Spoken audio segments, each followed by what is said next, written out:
Sometimes I imagine them all at a party, soberly and with restraint.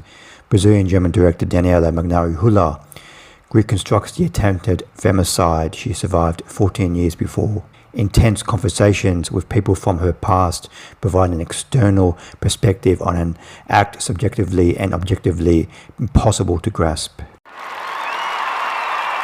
Sometimes I imagine them all at a party is directed by Daniela Magnari Hula, and this film is her feature directorial debut, and the film just debuted at the 2026 Berlin Film Festival. Sometimes I imagine them all at a party is a very impressive directorial debut from director Hula. I have to admit, I like documentaries sometimes that really make me angry. Those types of documentaries that I like the most, that really frustrate me and just it really make a call for action, not just me, but anybody who sees this documentary will be quite frustrated when they see it. There's so many like ridiculous and revelatory information we get in this documentary.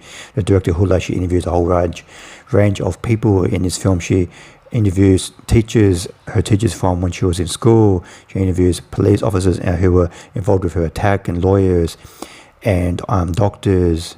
And then the film starts off of a shot of a bus stop, a very eerie shot of a bus stop. The director just focuses on this bus stop for about 2 minutes, and we assume from this shot that this is where the attack took place. It's a very eerie shot because it's just a 2-minute shot of a bus stop, and there's buses in the evening time, buses and cars driving by, and people just going home from work, and it's just a very eerie shot to start the film. And throughout the film we get a whole bunch of information that I was not aware of before, but we find out that the director was only 16 years old when she was attacked at this bus stop. And then at that shot of the bus stop at the start of the film, the director gives some narration, just some details of what happened to her when she was attacked.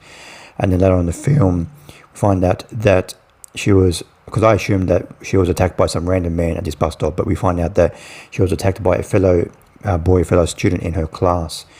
And this boy in her class would just like spend 80% of the class, he would sit at the front of the class and she would sit at the back. And during this film the director has a really nice scene where she on a piece of paper she would like draw the tables and chairs on a piece of paper, and the director films it, and it's a very eerie way of displaying like where he was sitting and then she was sitting, and then this creepy student would just like turn around in an uncomfortable position and just stare at her like for 80% of her class, and just not making her uncomfortable but making everybody uncomfortable.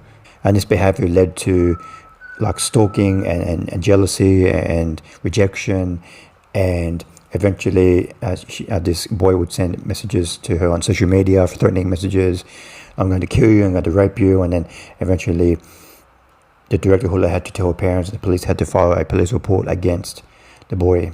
Unfortunately the police didn't do anything about these threats, and unfortunately this led to an attack on the director where she was stabbed. We find out more information about this attack. We find out with an interview from a doctor that she's very lucky to be alive, because if the attacker attacked her with a very thick knife, and if the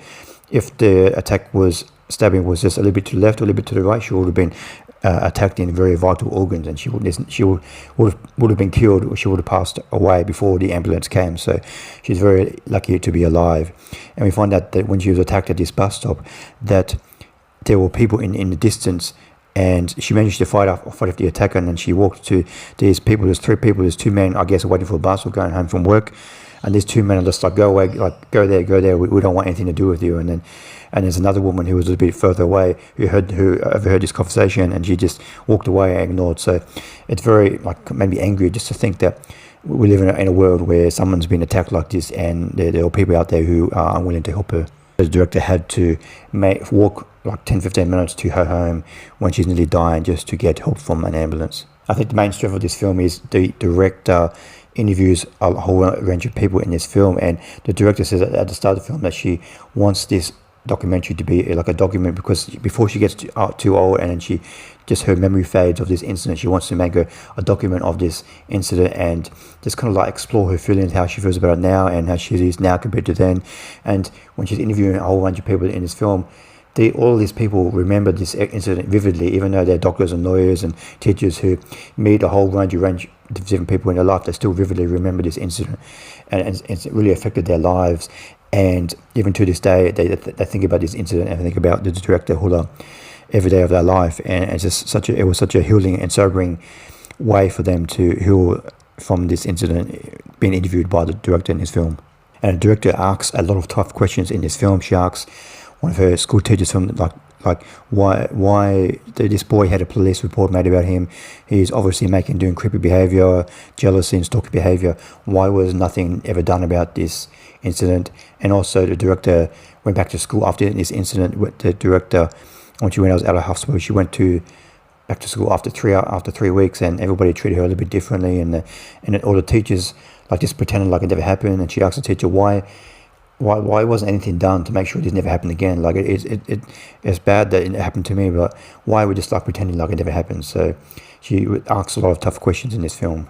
And later on in the film, towards the end of the film, when the director is finished filming this documentary and she's in the editing process, she gets an anonymous email from somebody attacking her, saying that she's lying about this whole attack, and the director assumes that it's the boy from 14 years ago. So she files a police report. She asks some questions to the police, and police say we don't know who it is. Maybe it's not him, and it's just threats. So if anything ever happens, then just contact us again. So and she reenacts these conversations with like puppets, and it just shows that the whole legal process, especially for women who have been attacked or threatened, it's just a puppet show. It's just a show. It's useless. It doesn't do anything. So, and the director tries to get a restraining order against this boy, this now man, her previous attacker, and she's only able to get like a 6-month or 1 year restraining order, which is crazy. So she was attacked 14 years ago, and now she just has no protection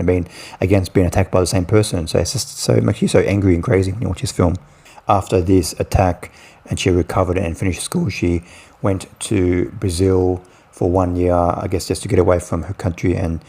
And she gets in the film, she meets up with friend she had in that time in Brazil, and her older sister lives in Brazil, and this is kind of, you can see like she still hasn't found herself and is still trying to figure out what happened in that part of her life.